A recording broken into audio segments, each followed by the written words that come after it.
Boy. Oh, Jesus, scared the crap out of me. Sorry, hold on. I'm going to the well because I hadn't heard nothing. Then this voice just out of nowhere.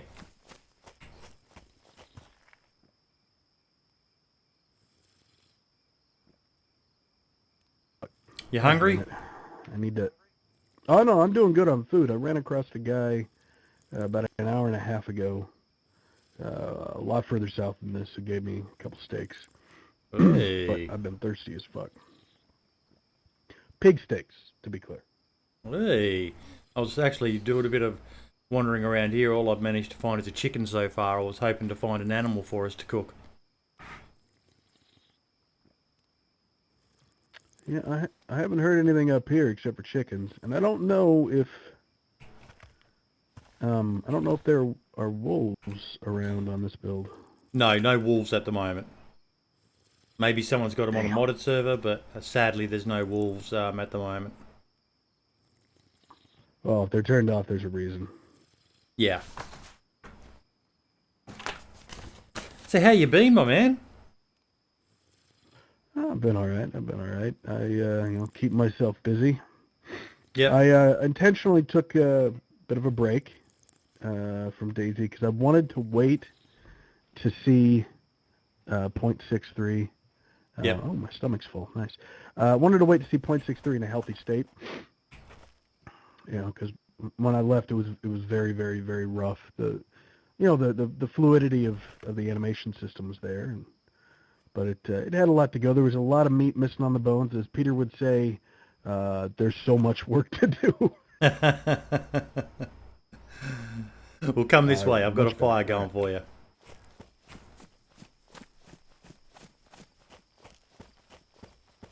Oh shit! Yeah. Oh god, they've got to increase the render distance on that. That is too short. Yeah, way, way, way too short.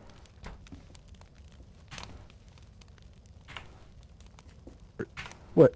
Did you? There we go. Oh, no, that's laying down. Oh shit! The indoor ones are working. Nice. Yeah, it took me a little bit, it was a bit buggy. I had to, if you right up against it, it wasn't rendering in. I placed it in it, but I couldn't actually see the inventory of it. So I had to step back a bit and then, yeah, it comes up then. There's some stuff there if you want it, an M4 or a USG. Oh yeah, they changed the names. Yeah, because of that UECD thingy. Yeah. Although, I don't. Some of it, I'm like, I don't know. I feel like maybe let's go back to the well and think about the name. Like the name for the display name they used for the FNX. I was like, no, there's got to be a cooler name. It's a tactical pistol. It should have a tactical name. You know? It definitely should. Okay, so let's get into this, Brian. It has been a long, long time. You got yourself quite sick there for a while, mate. I imagine it was not the nicest of flus you managed to get. Was it man flu or just a regular flu?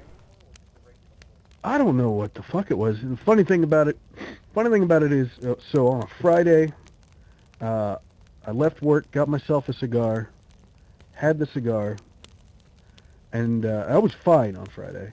And the funny thing is, my girlfriend went to the doctor, and she was, for something unrelated, I don't remember what it was. I think it was just like a pain. She wanted to get checked out. And they gave her a flu shot, just because, you should have it. But it's been years since I've had a flu shot. And I was like, flu shot? No, I don't need a flu shot. And the very next morning I woke up and I had a sore throat. Wow. Every time I've had a flu vaccine, though, I end up getting the flu real bad. So I just don't bother with it anymore. Well, I mean, that's the nature of a vaccine. It's a small dose of what you're getting vaccinated against. Yeah. Entirely to trigger your immune system and start producing antibodies. Yeah. Okay, so we're going to start off with some of the more boring questions, Brian. How old are you, mate? Well, amusingly, right now I'm 35, but if you ask me about 2 weeks from now, I'll be 36. Oh, well, happy birthday for 2 weeks from now, mate. I'm actually okay with just staying 35. Anything over 35, and then I feel like that's pretty much 40, you know? And I'm not ready for that Yeah. myself. And what about family? You mentioned a girlfriend? Well, I do have a girlfriend, a partner, as I like to reference her. We You've got a live fur together. family as well, Uh, don't you? yes, between the two of us, we have three of them. Wow. What breeds? Yeah. We have Beagle. For those that have followed Daisy, I'm sure they've seen pictures of Yep. Athos. He was kind of like the office dog for a while, and had a bit of a romance going with Peter's dog, Roxy. And then I've got a German Shepherd. She's all black, purebred, Yep. female, and I named her after my mother, actually. Not specifically my mother's name, but my mother's nickname Yep. is what I named after. And then the girlfriend has, well, we're not exactly sure what she is. She's a bit of a mutt, Yep. which the best dogs always are. I think there's a little bit of terrier. It's like a terrier Chihuahua mix. Wow, little tiny dog. Actually, not too tiny, about the size of Athos or Roxy. Yep. And she's got the floppy ears, perky but floppy ears of a terrier. And definitely got the terrier body, much bulkier than Chihuahua. You know, like the kind of stout. But she's not a dog. My girlfriend likes to describe her as a fiasco. I love that.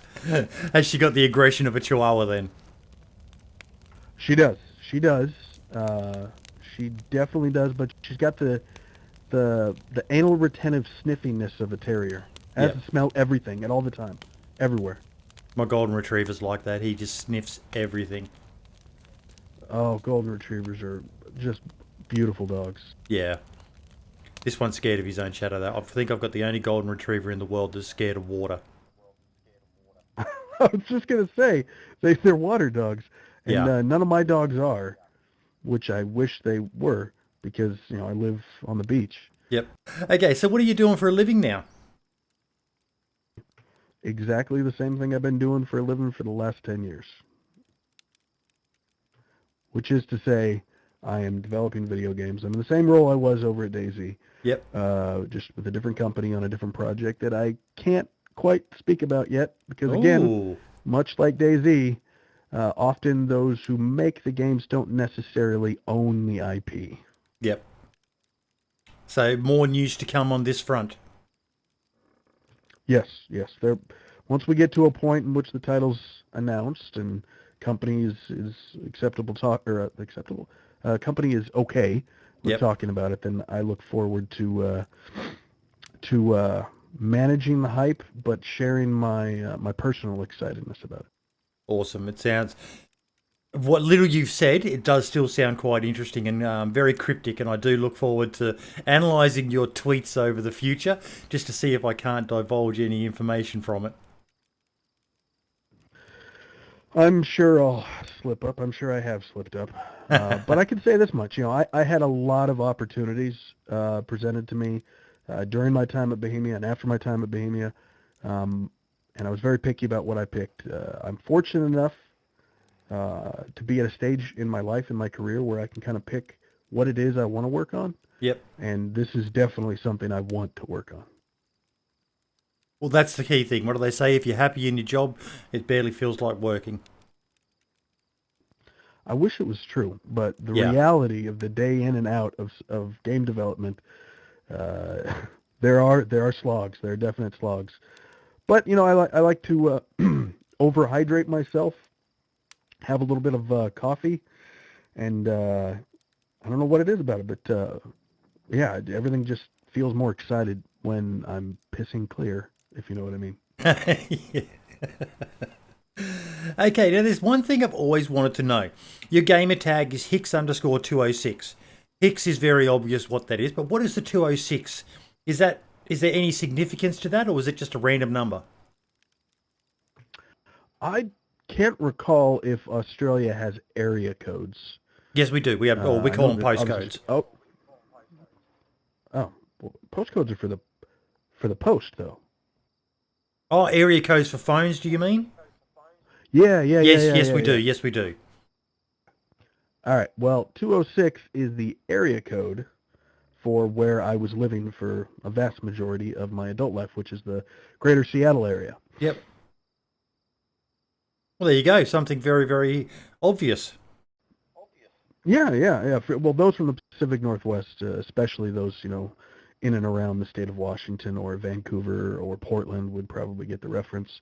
Yep. Originally, my accounts, I think it started with my first Gmail or maybe it was my Twitter, um, was Hicks underscore PAX because I was doing a lot of volunteer work for the Penny Arcade Expo when it was much, much, much smaller. Yep. And there was something that felt a little pogue about it.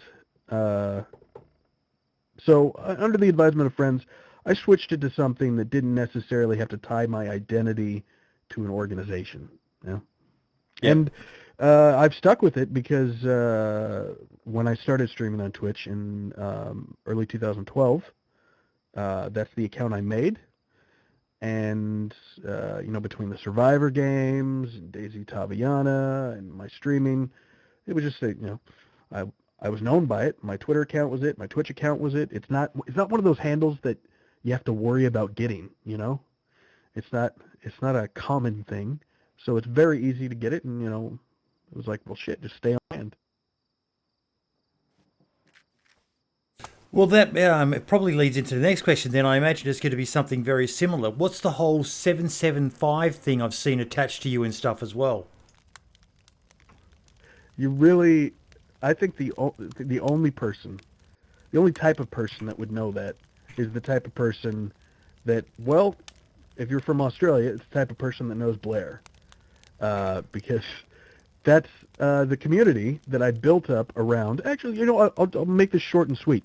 775 is shorthand for my personal community. That essentially, if you trace its lineage back, Yep. is my stream community from when I first streamed. When I first started streaming on Twitch in 2012, I rented an official DayZ mod server, Yep. and the number I was issued was 775. So I just kind of stuck with it. There you go. Yeah, yeah. And yeah, it just kind of stuck. So every time I launch a DayZ server, it's 775. Every time I launch any server, really, Yep. it's 775. And I think, I'm not sure, but I think my sub badge is just the number 775. Or at least it was at one point. On Yep. Twitch, that is. Okay, so who or what got you into gaming? How long have you been gaming for?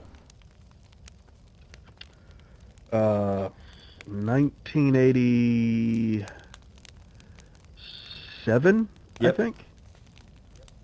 Yeah, 1987. The Apple IIe version of a title called The Oregon Trail Never was heard. the Never first heard of game it. I can recall getting into. I'm not sure if you're taking the piss. If you are, the Oregon Trail is essentially an educational game, educational adventure game for the Apple IIe, based around the expeditionary path that two explorers from the United States, Lewis and Clark, took to go from, I believe they left from St. Louis, Missouri, all the way over to discover the West Coast, specifically the Pacific Northwest of the United States. And it terminated in what was at the time the Oregon Territory, which later became the state of Oregon, where Portland is from, Yep. where I'm from. But yeah, it was an educational game, essentially about exploration and the history of the Western United States. I guess I just assume it's more common and popular because I grew up in Oregon. Yeah. But no, definitely not taking the piss, and you brought a smile to my face when I remembered that you are quite well versed in Australian vernacular. For the viewers who don't know what that means, is he was wondering if I was being sarcastic or having a bit of a joke with him and pretending I didn't know something that I obviously should know. That's what take the piss means.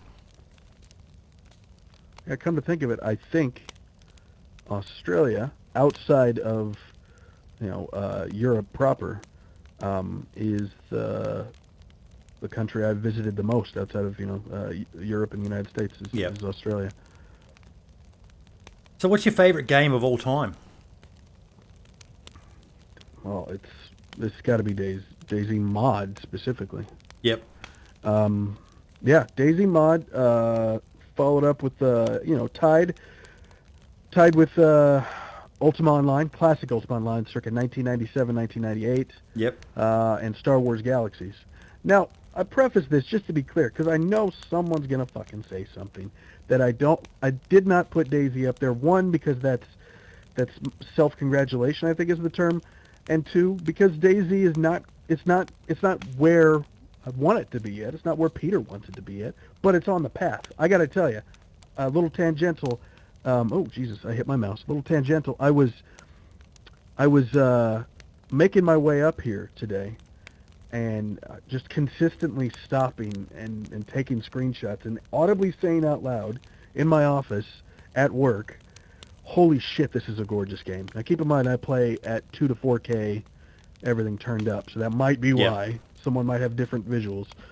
But it's just, I remember what this title looked like before anybody had seen a public video of it, and it has come a long, long way, and some amazing things have been done. And having seen the scripting language evolution and the animation system, the damage system, all just slowly come together from their drawing board to where it is now, the infrastructure. There's so much potential to be everything that Dean wanted it to be, that I wanted it to be when we first started it. So it didn't. Yes, I love Daisy, but Daisy's, it's a little different when I play Daisy because I helped build this. Yes. Yeah. So it's not as much a game for me as a part of my life. So when you say my favorite games, I'm thinking things that I didn't work on that I picked up off a shelf and played. Yep. And it's definitely Daisy Mod. I didn't pick up off the shelf. Ultima Online, Star Wars Galaxies. Star Wars Galaxies, to be clear, pre new game, pre any changes, like the launch Star Wars Galaxies was just fucking amazing. I love that title. What was the first PC you ever owned? First one I ever owned would have to be. I might classify this as in my personal possession, not like my Family one. parents. Yep. Yeah, the first one I got that was my own PC was an Intel 8086, and I got it because it was being chucked out from, I believe, a woman's shelter, a battered woman's shelter in Oregon, and we were leaving, and I saw it, and I asked, can I take that?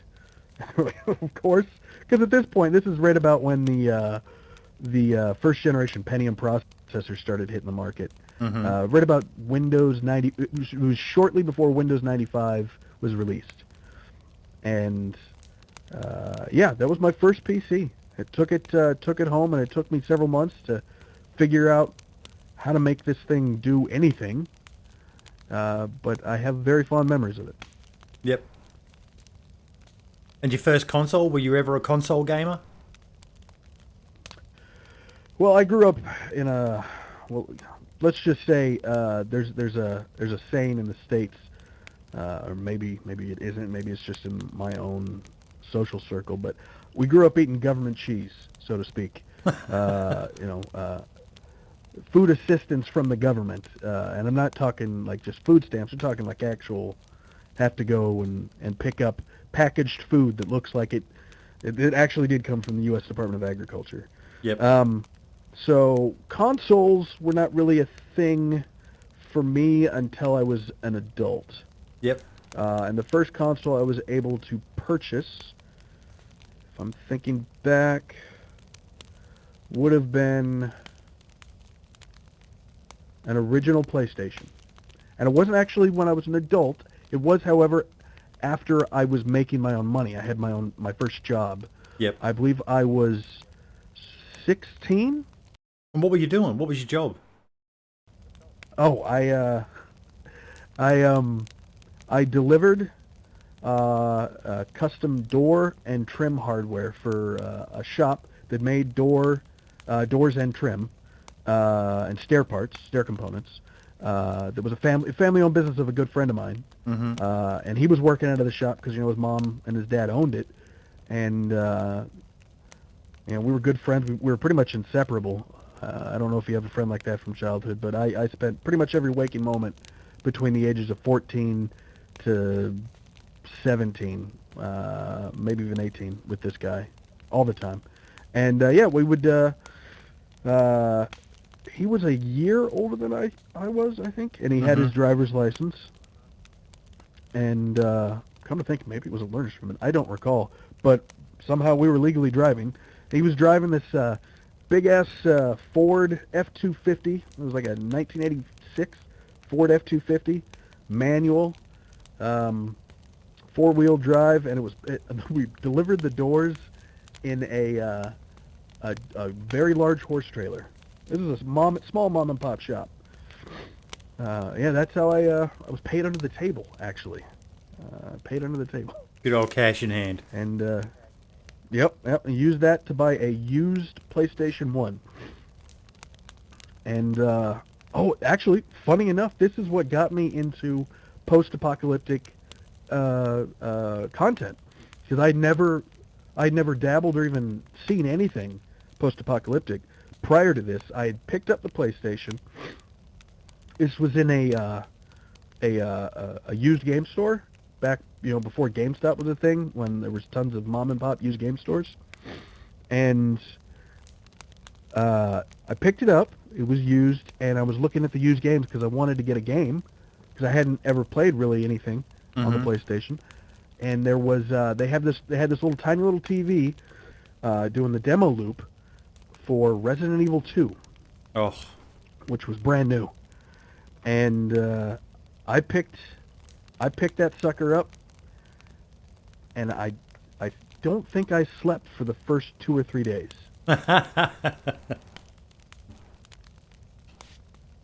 Resident Evil is an amazing game.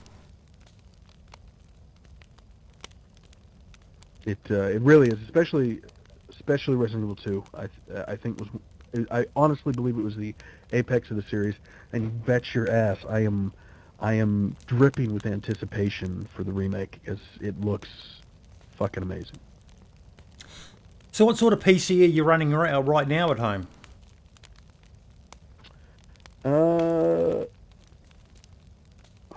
I just upgraded this thing. I am running, I believe it's an 8700K. Intel i7 8700K, I believe that's it. It's definitely 8 series.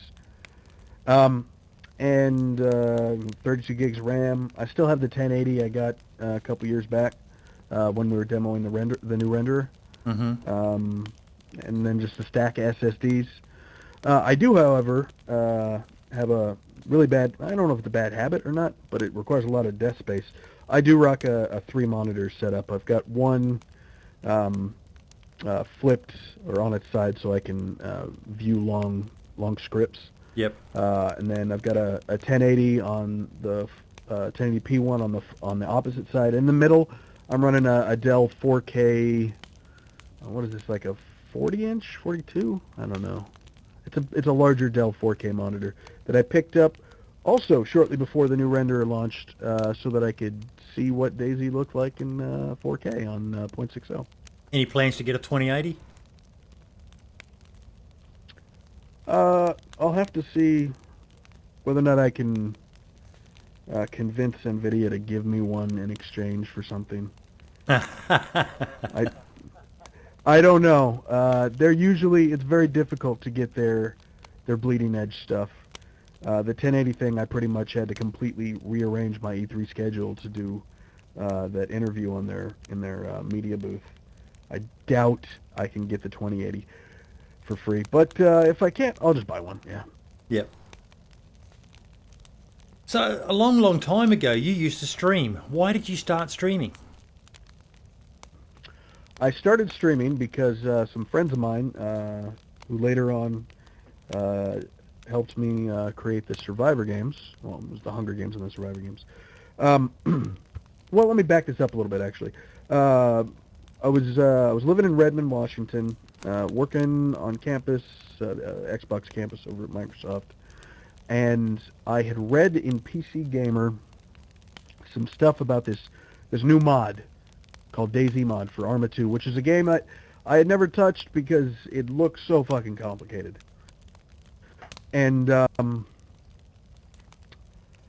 I told myself, because at that time I was working on the publishing end um, of the business, that I wasn't going to touch something that was, as described in this little snippet in PC Gamer, very much early alpha, still in development, has lots of issues. I'm like, I don't want to go home and see the same unfinished state of titles that I see at work. You know, I was like, oh, I'm not going to do it. I'm not going to do it. But I had heard about, I don't know who I had heard it through. I had heard about Twitch. It's this new thing. And I was like, well, I could probably watch some DayZ on Twitch. And I went to Twitch and I searched for DayZ and I saw some folks streaming it. Puddin', Thinking PC Gamer, Individual Ghost, QN Lou, Soma Plays, to name a few. And I had messaged a couple, Deegan. I had messaged several folks of these streamers who were pulling huge numbers. Huge numbers for 2012 meant like hitting triple digits on your viewers at all. Like if you cross over to 100, 2, 3, Yep. holy shit, you're big time. 700 viewers, you were at the top of fucking Twitch kind of thing. Is the way it felt back then. And yeah, I messaged a couple of them because they just seemed to be just regular dudes playing video games. And I really liked the adventures they were having, and I wanted to offer, like maybe, PAX is coming up. Maybe I can, help you guys out as an insider in the industry. And I got a response from QN Omnikai, who was the leader of QuickNap Gaming. Well, it wasn't actually.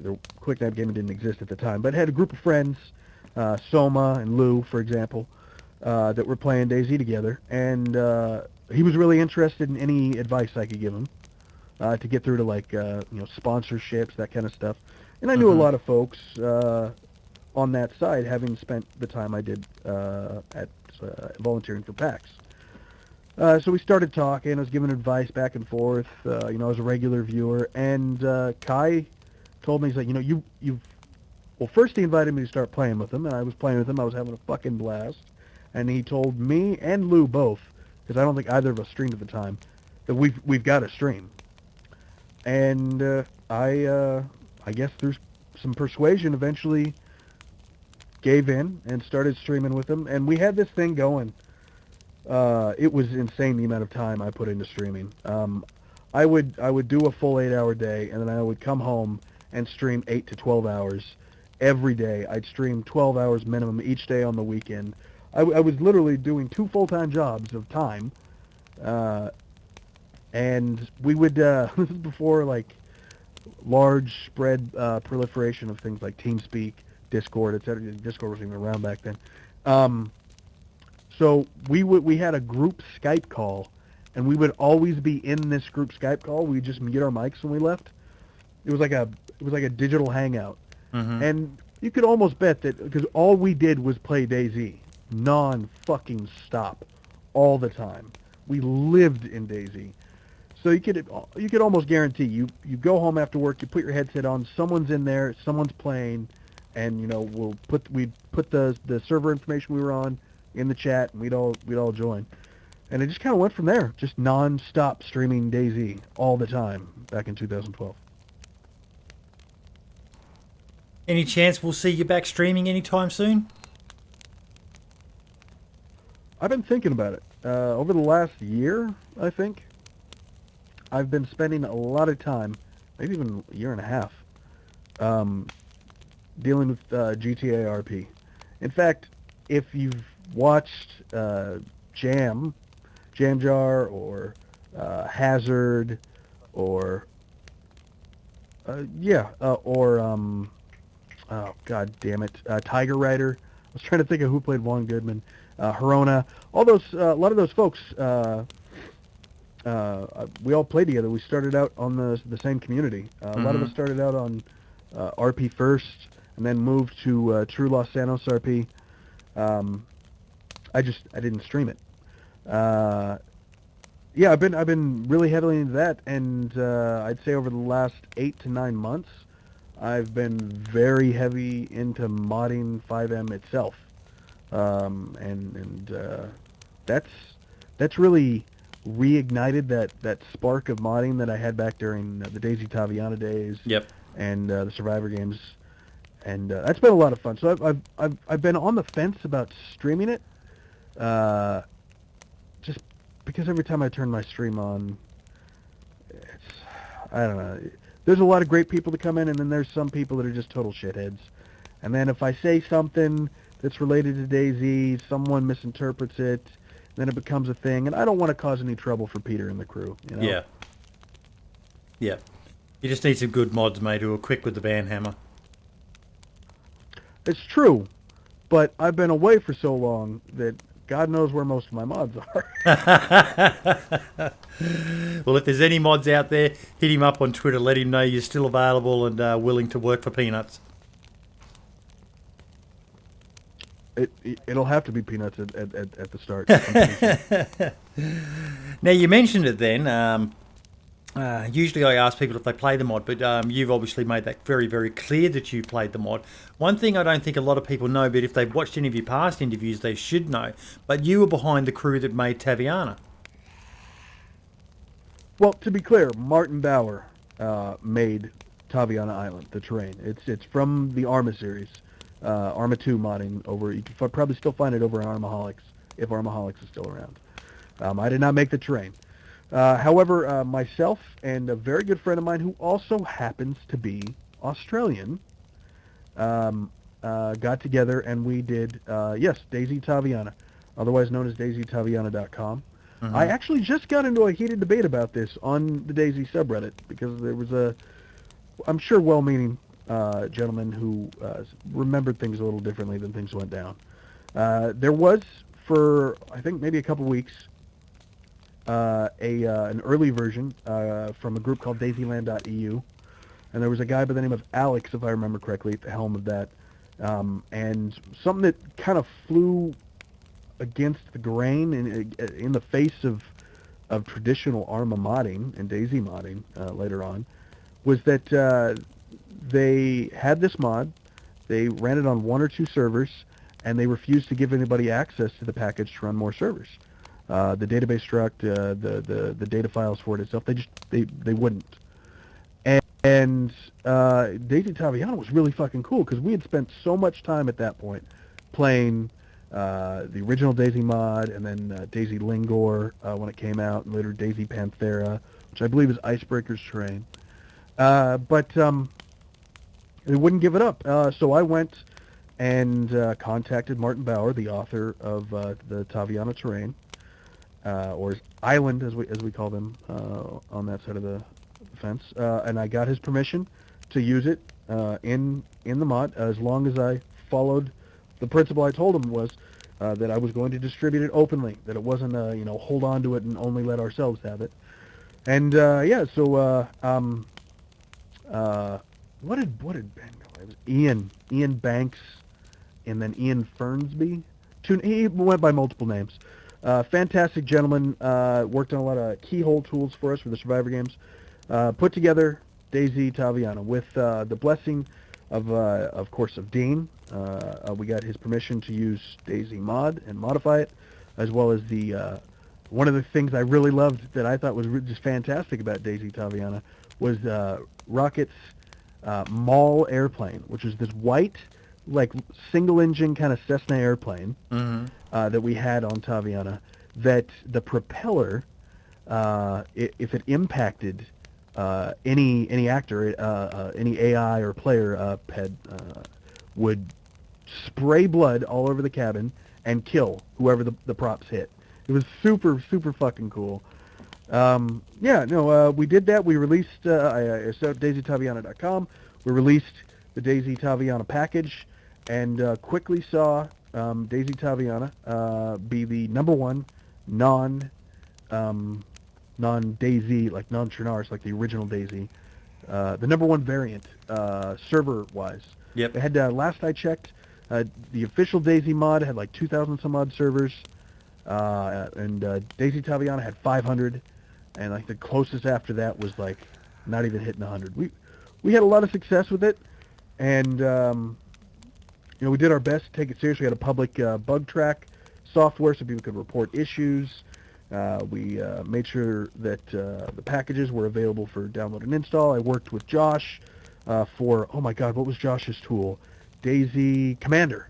Yep. To make sure we're up on Daisy Commander. It was a lot of drama getting Daisy Tatyana out there, but it was incredibly rewarding, and we had a lot of fucking awesome memories playing Daisy Tatyana. And later on, we used it for the Survivor games. Any plans to bring it across to standalone? Well, of course, that is entirely up to the author of the terrain, Martin, because it's not like we can just take the package from Arma and move it over. There's a lot of work that would need to be done on the base terrain to get it to the standards that would be needed for Daisy, and it's really up to Martin. I've pinged him occasionally to see what his thoughts were on it, and it's been back and forth.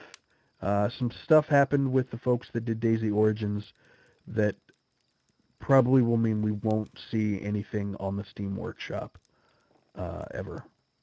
No, Martin could change his mind, but that's where we're at. I even tried to convince Martin to talk to Bohemia about external contractor work to do terrain. But I don't know. I don't know what's going on with Martin. But he doesn't. I think the whole Daisy Origins thing back in the Daisy mod days really left a bad taste in his mouth. So I don't know about seeing Daisy Tatyana. Yeah. At least on the workshop. I'm sure someone's going to come along and try to do some unauthorized stuff. But not on the Steam Workshop.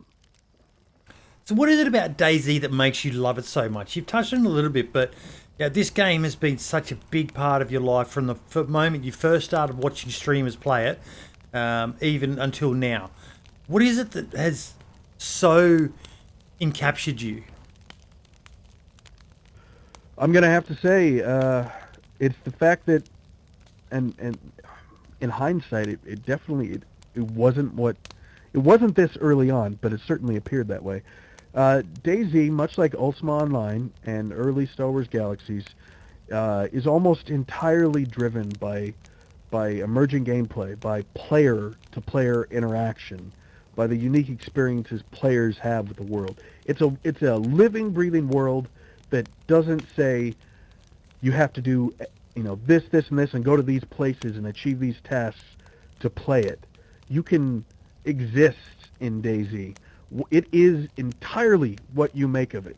The systems designed by designers and put out there are more to create the world and less to tell the player what they have to do.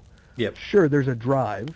There's a drive to stay alive through combating the environment, but how you do that, what happens throughout that adventure, it's entirely up to you and fucking a random dice roll. Dynamic events, the spawning of AI, things you hear over the radio, none of that can be designed by a designer sitting in a room, typing something up in Confluence. It is the purest form for me of a virtual world right now. Yep. When you're in Daisy, you're in another place. Rarely when I'm playing Daisy do I feel, at least when Daisy works and I'm playing Daisy, I don't feel like I'm playing a game. I feel like I'm in a place. That's a good way of putting it. I've never really thought about it that way, but that's how I feel as well. It's just, what am I going to do? There's nothing you have to do other than, occasionally eat and drink, pretty much. But it's, what do you want to do? Do you want to be good? Do you want to be bad? Do you want to go this way? Do you want to go that way? Yeah, I like that. Yeah. And that's, I guess the crux of it is that titles like that, they need players. Without other players, and I know there's some out there that would disagree, and to each their own. But I firmly believe that without other players, that's when DayZ falls apart. That's when it fails. Hmm. Without that interaction, whether it be over a radio or over side chat or person to person or through just the sounds of gunshots or a vehicle driving away, without that action from other players, the presence of other players, the world is just empty. Yeah, pretty much. If you could add anything to the game, what would it be and why? Well, if we're talking, if I could make one last commit to the project, Yeah. it would Okay. it would be to change the change. It's very simple. It would be to change the init C in the mission, so that every player starts with a radio and a battery. Yep. That simply would be it. If I was to add a mechanic, like if we're just talking like just pie in the sky, big sky thinking.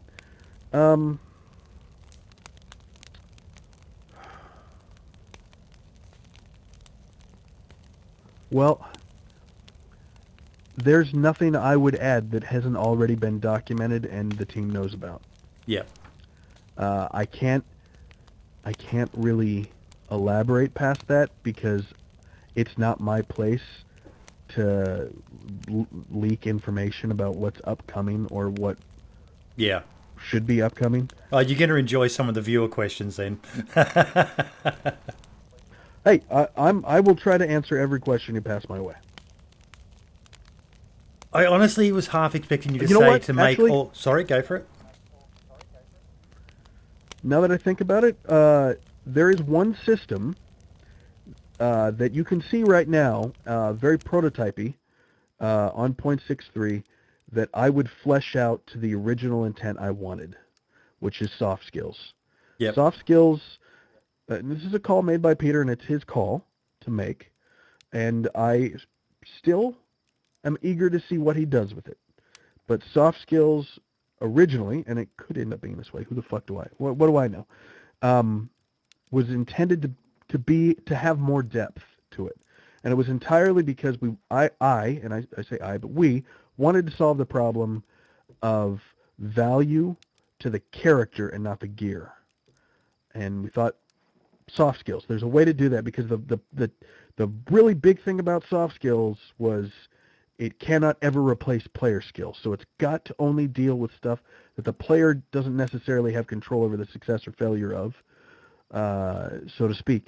If you look at the old animation system like bandaging, it's like a Boolean. It's true or false. The act has been completed or it hasn't. Yep. And there's a lot of depth in there. Pretty much firing off an action, taking an action that's done entirely in a script and has nothing to do with player skill. You can add depth simply by instead of looking at it as a true false statement, a Boolean, to look at it as a float. Like, what is the success of this? Let's dial it in. Sure, there's still a Boolean there, and like, has this action been completed? But let's add some depth past that. Let's flesh that function out, so that we're checking. Essentially, we're looking at the payload for the character in the database, and how many times have they completed this? How many, I don't want to get too technical here, but every successful completion from a fresh character of an action should increase by whatever range that might be defined in the script. Should increase increase the numerical value of the float. The float value, a float being a number ending with a decimal, a fraction essentially. You could look at it like currency is dealt with in floats, $100.75 versus just a straight number, an integer, which would be $100.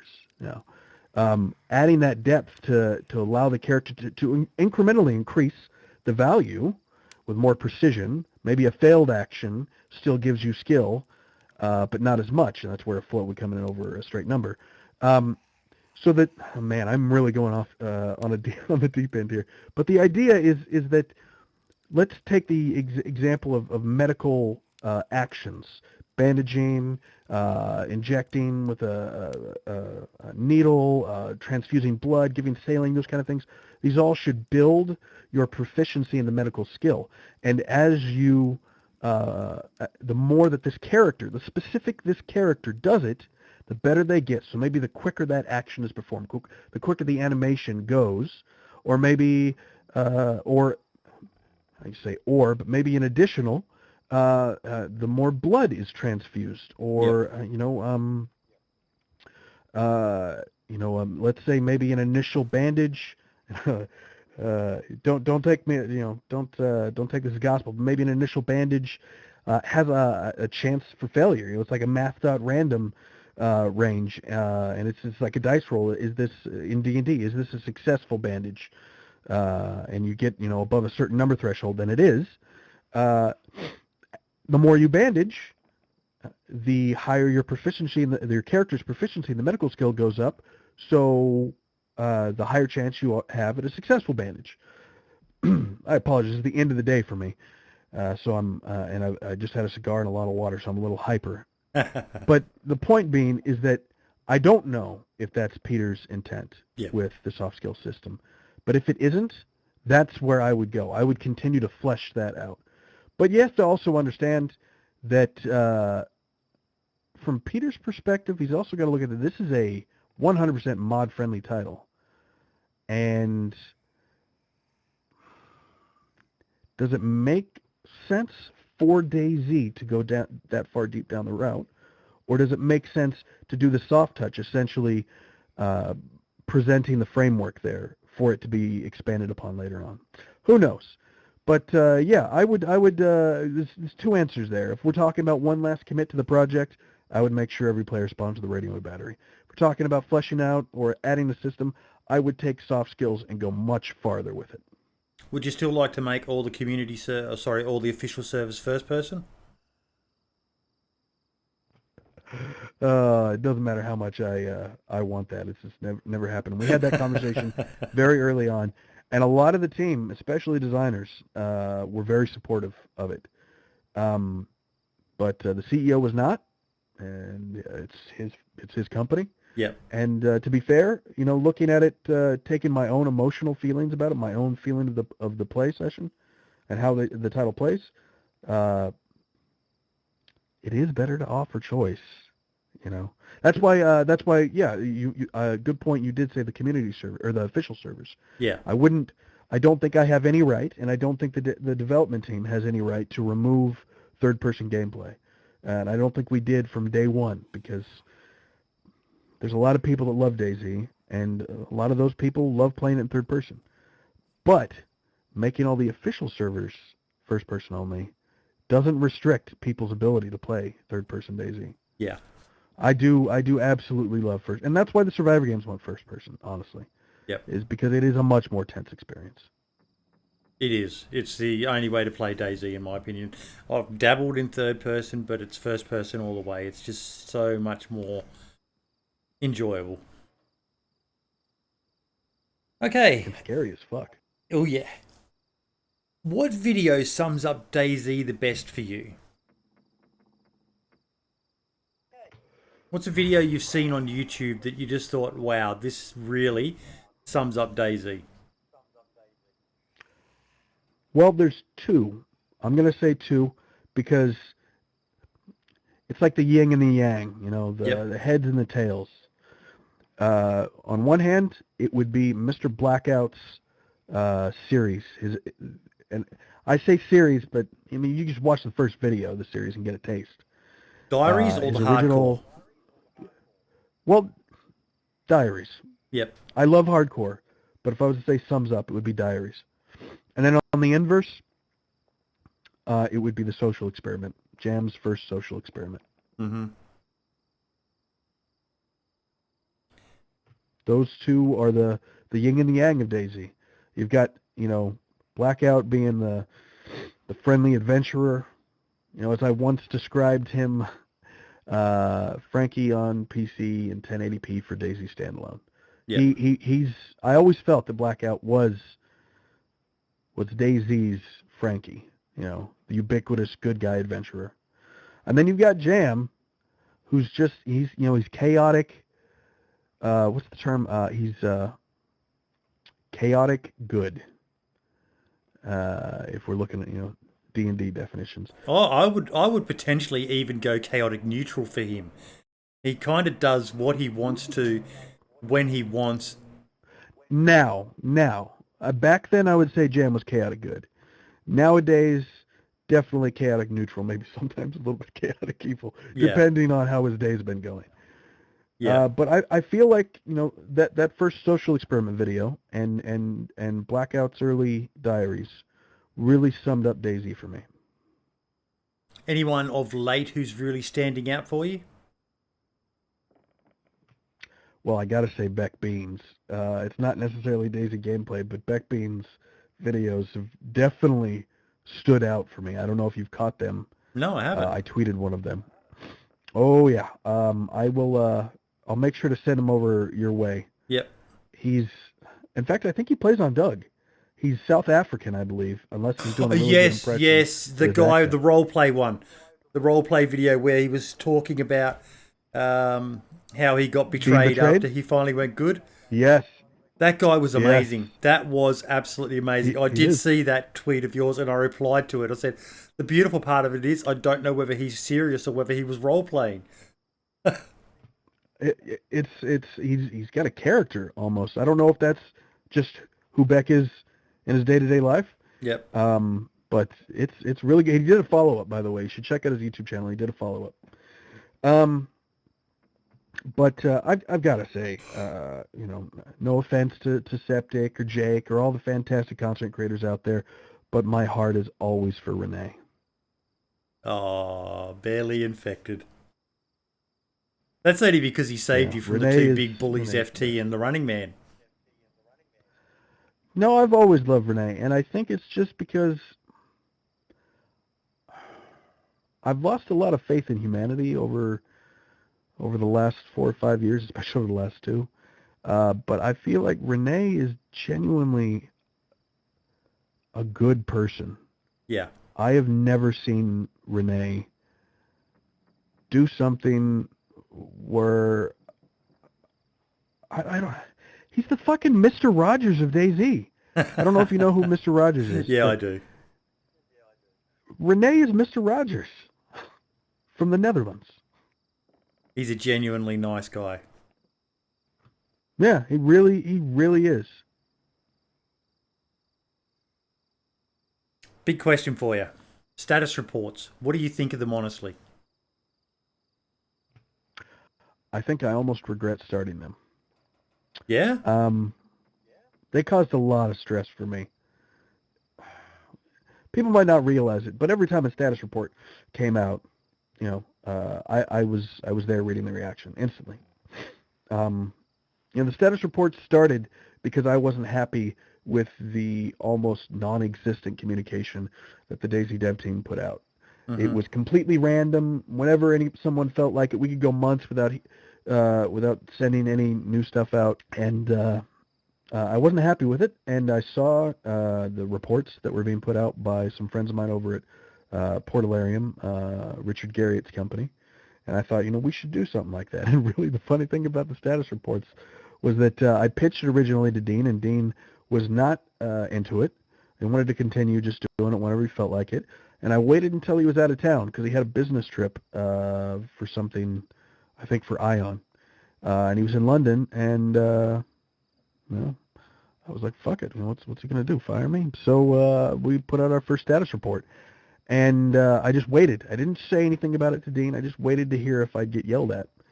And it was a couple days went by, and he was like, "Oh, I caught the status report. That was pretty cool." I was like, "Well, that sounds like consent to me." What's that saying? It's easier to beg forgiveness than to ask permission. Exactly. I like your philosophy there, mate. I really do. That's very smart. That works. But yeah, in general, I don't know. I have to believe there's people out there that enjoy it. And Don't believe it, Brian. Know it. There are so many of us who, even now, we still hang out every Tuesday for the status report. the problem is, and people will say, just ignore the criticism, just ignore the negative Nancy's.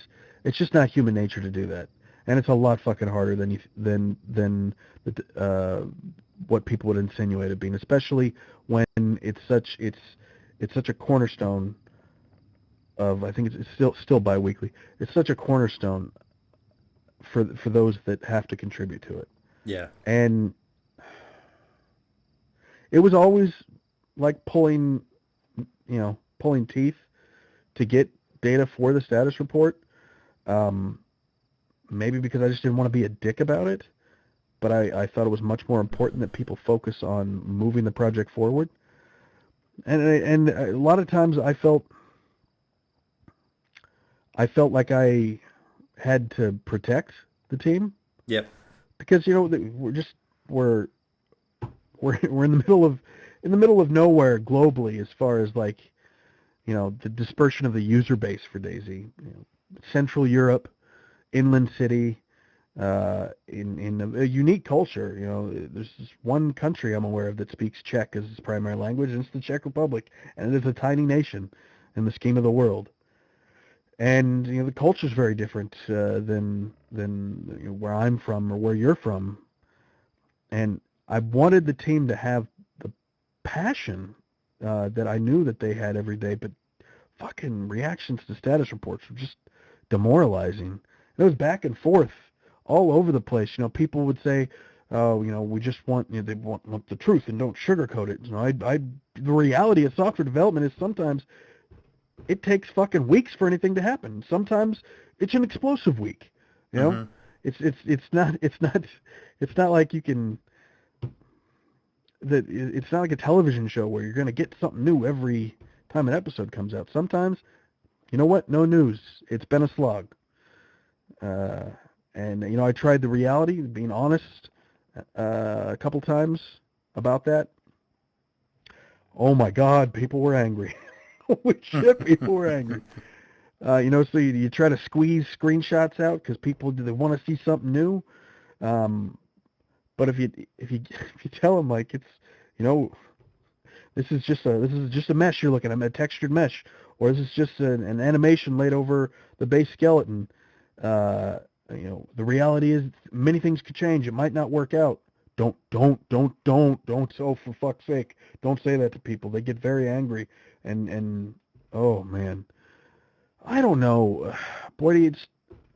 You want to share things you're excited about, but I feel like the vast majority of the people that would comment on the status reports or get angry if something's not ready, I don't know if they're necessarily qualified to understand what they're looking at. It's the disconnect. It's like Office Space. Have you seen Office Space? No, I haven't. The film Office Space?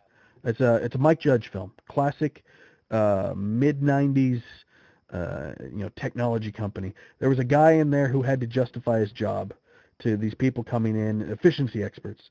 And his job was to be a pass between the engineers and the customers. Because engineers don't talk to customers, and customers don't understand engineers. And the efficiency experts were like, why can't the customers just talk to the engineers? And it's like, because they're not people people persons. Like, the engineers can't talk to customers. What I do is important. And the reality is, your average consumer, and to make it very clear, average consumer, gamer, has no responsibility to understand how software is developed. It is not on them to do that. But the average gamer hasn't gone through the full life cycle of a project and the reality of it, the ebbs and flows, the highs and the lows. And I guess this is where PR departments come in, but I always felt, maybe it's because I came from the community, but it was PR guys and PR departments. It's disingenuous. They make these trailers. They cherry pick things. You're getting a curated view, and I always felt like the DayZ development team was closer to its community than a PR department would allow, and I didn't want to give that up. I didn't want to give the close connection up, despite the cost that the just absolute demoralization of those who contributed the status reports would be subject to on a dice roll. Sometimes a status report would be well received. Sometimes the status report wouldn't. Sometimes 2 months would go by, and obviously a feature that was shown in the status report isn't out yet. Why isn't it out yet? Was it a lie? It's like an abusive relationship sometimes. But I didn't want to let a PR department get in there and muddle things and get between the connection between the developers and the community. Yeah. And I don't know if that was the right decision. It was a decision I made. What's your biggest gripe with DayZ? Well, I feel like it's going away. It was server performance. Yep. And most people that played DayZ had no idea how fucking horrible the server performance was for the entirety of the project. We were always just barely skirting by on releases. And I would spend so much time, poor David Durchek, the project lead for DayZ, I would spend so much time being like, David, I need you to understand how critical server performance is for DayZ. We cannot leave early access with it in the state it was in. Any given day, it would be somewhere between 6 and 20 if we were really lucky. And 20 is where the simulation starts falling apart in the first place. And we're such a server dependent title. Like, users might get, how do I put this? You might see what you think is just DayZ being a piece of shit because things aren't working right, or projectiles aren't being tracked where they're supposed to be, or you're hitting your hotbar and things aren't responding when they're supposed to be. It's entirely because it's server authoritative. And with poor server performance, something that looks fucking fantastic with 1 to 10 players or in local test breaks down. And it's not because the system is wrong. It's not because the design is wrong. It's because the server is shitting itself. And it's going away, though, because, I mean, have you seen the server performance lately? It's the numbers like, I that just I've saw shared, a tweet that Jake has shared? from, there was the one from Jake saying about the frames he's getting, and another one of the PvP servers that's got 100 slots saying their server is running like butter. So, yeah, It's fucking insane. I never thought this day would come. This is like it's like going to bed, being an average guy after having an exercise bar or taking a diet pill, and waking up and you're Arnold fucking Schwarzenegger. It's insane. I don't know how they did it. I'm so proud of them. This is fantastic. Yeah. It's, oh God, I can't tell you how huge this is for DayZ and how much room it gives for modding. Oh, it's fantastic. What are you looking forward to the most in DayZ? Helicopters. I love the way you said that then. It's really it was like like a little One word. kid kind of. Helicopters. Do I dare mention that word? Helicopters. And to be clear, I don't mean like, 100 helicopter servers. I'm like 1 or 2 maybe, in the base game, like it used to be. And like, you find a helicopter, and that is, you have reached the top of the DayZ food chain. This is as good as it gets. Like, fixing that bird up, you're a god among men, I cannot wait for that. What about in regards to modding? New terrain, honestly. Yeah. I had good friends, content creators on Twitch, Kenny, Cream, telling me, I had a great time in DayZ, but I can't play any more Chernarus, Brian. There was nothing I could do about that. It took years for the environment team to get Chernarus to where it is now, which is fucking amazing, by the way. But terrain, modders will bring new terrain, and I cannot wait to explore a new world in DayZ. Has your style of play changed at all? If so, how and why? I think so. In the mod, I still didn't consider myself a bandit. In fact, much to the dismay of many of the old QN guys, I would subject them to what I called Robin Hood trips down to the coast, where we would defend fresh spawns from bandits and give them gear. I was far more of a PvP player back then. Yep. Way more. And maybe it's just because I feel more of a sense of ownership of how DayZ is played than I did when I played the mod. But I spend way more time trying to be nice to people and help them out just across the map, and going on adventures of hunting and trying to set up a camp than I ever did back then. Back then it was all about action, and now it's more about being a part of the world, I think.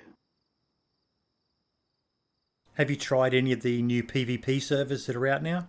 The modded ones where you spawn with gear and at a set location?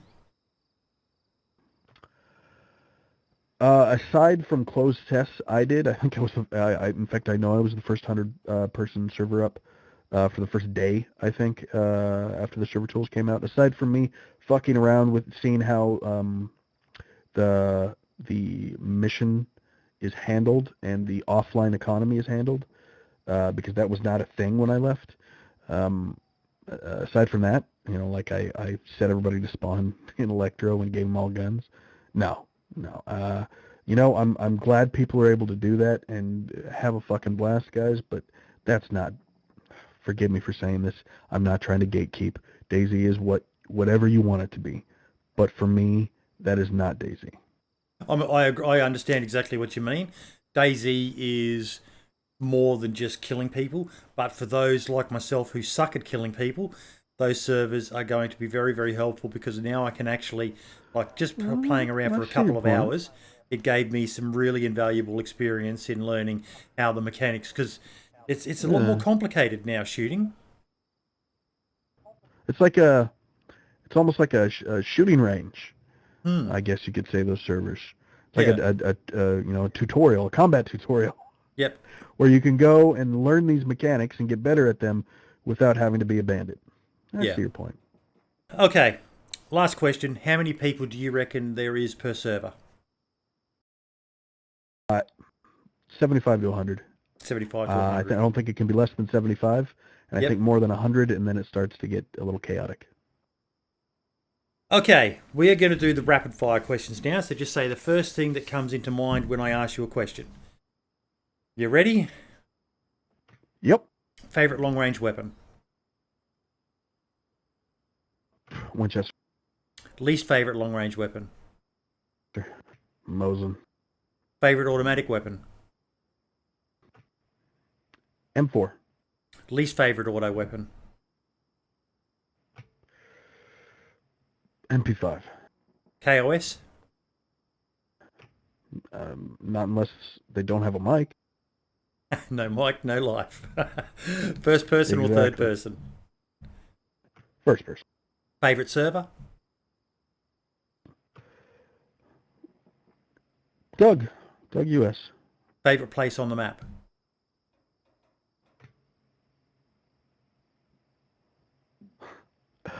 This is going to seem... In fact, there's not a name for it. There is a tree to the east, mid-east of the northeast, or the northwest airfield. Single tree that, if you look at the original Survivor Games, the first Survivor Games event, not the Hunger Games, the first Survivor Games, Survivor Games 1, that tree is where we started the event. And that tree has got to be my favorite place. Every time I pass near there, I have to stop and see the tree. It has a lot of memories for me. Public or private servers? Private nowadays. You said that with such regret, Brian. Why? Oh, because I want public servers to be viable, but it's just because there's no sense of community there, right? Yeah. Because that sense of community lacks, it tends to be far more bandity. Yeah, it does. It does.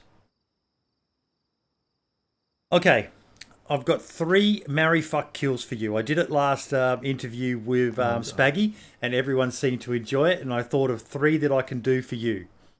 Are you ready to marry, fuck, and kill people? This is really difficult because I hired a lot of those people, but sure, let's do it. Well, you didn't hire all of these people, but we'll start with some that you may have hired.